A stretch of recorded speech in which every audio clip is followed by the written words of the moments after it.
What's up guys, in this video I'll be showcasing my newly made low-level dueling Whirlwind Barbarian. I finally acquired all the gear to make a budget Whirlwind Barb, and there's lots to cover, so let's get into it. I do want to quickly mention this build is not something I came up with. I pretty much did a ton of research online, and I'll leave links down below to the guides I followed in case you're interested.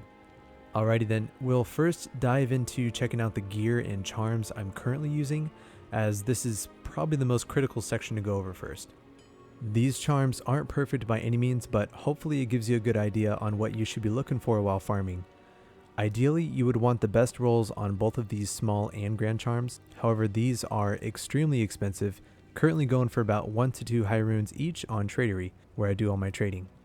In my case, these are what I found personally and what I could afford, so I'm sticking with it for now. Now I'll show what I started out with and then what I'm currently using. Again, we're sticking to the budget side of things, and starting things off we have an Honor Naga Axe, and I comboed that with an upped swordback hold shield for max block, which I later transitioned to a different shield that required less dexterity to achieve that max block. For the helm, we're just using a peasant crown, as it's our best in-slot budget option until we find a barb helm that gives something like 3 to battle orders and 3 to whirlwind with some additional stats. For jewelry, we're using the Angelic's amulet and rings, which gives a nice boost to life, but we're mainly using it for the increase to our attack rating so our whirlwind actually hits. For the chest piece, we're using the rune word piece for its overall stats and mainly for that +2 to critical strike, which allows us to have a greater chance of dealing double damage. It's very important to have lots of faster run walks, so that's why we opted for the Sanders boots here, although you could change these to the Goblin Toe boots if you're facing another melee character. Lastly, for the gloves and belt, we're using pieces from the IK set, which gives a huge increase to attack speed and it just boosts our overall stats. Also in the offhand, we have 2 spirit rune words for our battle orders. Alright, let's check out some items you should keep in your stash for the different types of duels you'll encounter. Most of these items I actually haven't used just yet, but I'm sure they'll see some action one of these days. Here's the shield I was talking about earlier. I used the Larzik quest to socket this item, and I put a 7 to max damage, 6 to dexterity jewel in it, and that allows me to save a few more stat points that I can put into vitality. From here, I'll go ahead and transition into the setup I find myself using more often than not, especially versus melee builds where I can't block their attacks like smiters or kicksins. For this setup, I'm rocking the Goblin Toe boots along with my Robo Axe, comboed with a 14 enhanced damage Honor Naga Axe. And in case you're wondering, Robo is just a fancy word for a 6-socket Naga Axe with 2 shell runes with max and enhanced damage jewels in it. Versus everything else, I typically use Sanders boots with the Robo Axe along with the shield, and that usually keeps me in the fight a tad bit longer. Next, we'll jump into some gameplay I previously recorded to showcase how each item affected the build, and then we'll talk about the stats and skill tree. So I wanted to include my first duel, even though the assassin I faced was level 35, for the sake of being my first duel. And the end result wasn't too bad, all things considered. We faced off a total of 13 times, and the only matches I won were when she removed her damage reduction belt.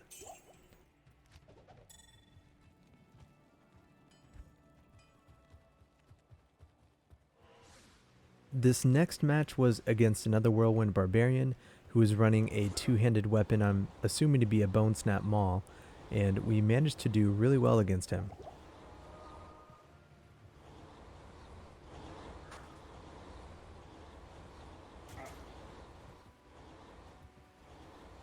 Thanks. Thank you.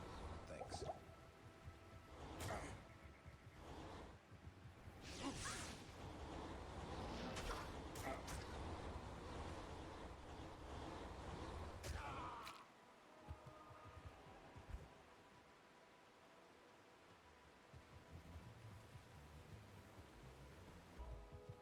Okay, next we faced a Smiter Paladin, which I hadn't known at the time, but Smite is an unblockable skill, so after this match I started running dual axes instead of an axe and a shield, since max block really doesn't matter in this situation. The first druid we faced up against was actually a fire druid who was using the skill Fissure as his main source of damage. We ended up losing this matchup pretty hard, even though my fire resistance was maxed.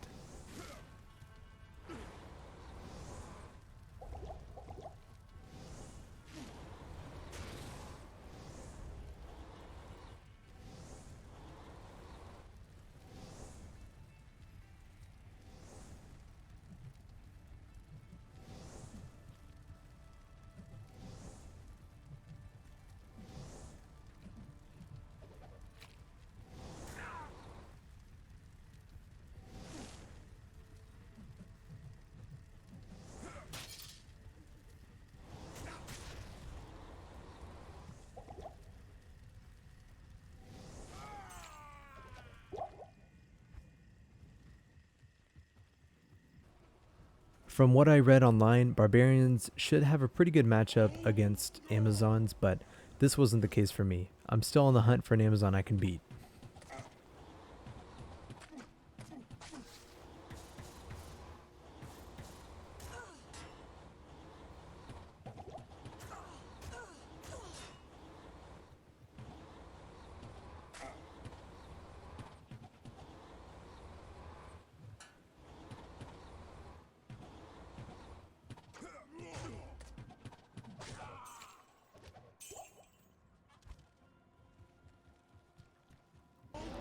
So Sorks have been my worst nightmare so far, especially cold-based Sorks. I basically get dominated every time. I'm guessing after I increase my life pool I should be able to survive a little bit longer, but trying to deal damage to a Sork that has energy shield on is quite difficult. Charger paladins are pretty hit or miss. I dueled this guy twice and got one-shotted each time. However, I have faced other chargers where I do pretty well against. So, like I said, very hit or miss.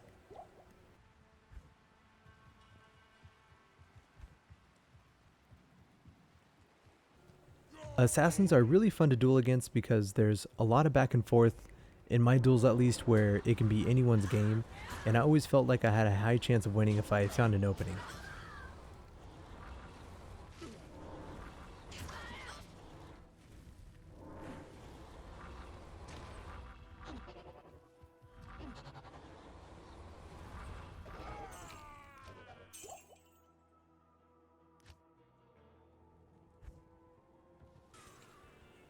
So this next paladin was a mixture of smite and charge, so it kept me on my toes the whole time.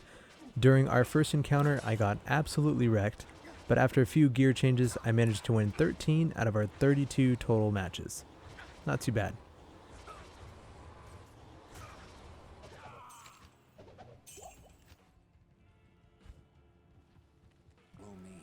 Our last matchup that I'm going to showcase here was against a melee druid, and so far I've had a pretty good experience against facing fury druids or werebears, and I can say for certain that max block really plays a big role in this matchup.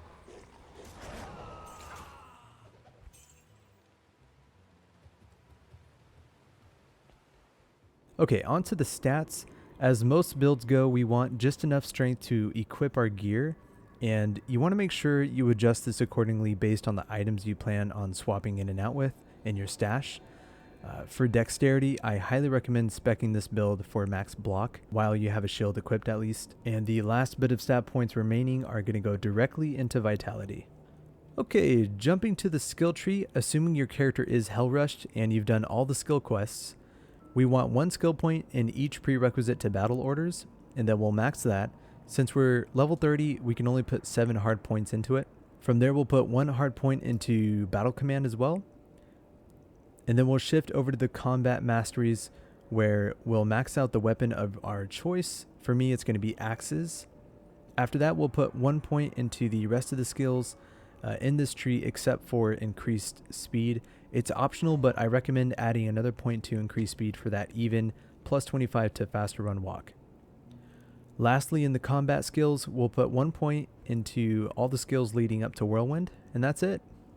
Well, that basically covers everything I wanted to talk about in this video. If you have any questions at all, please feel free to post them down in the comment section, and I'll catch you guys in the next one.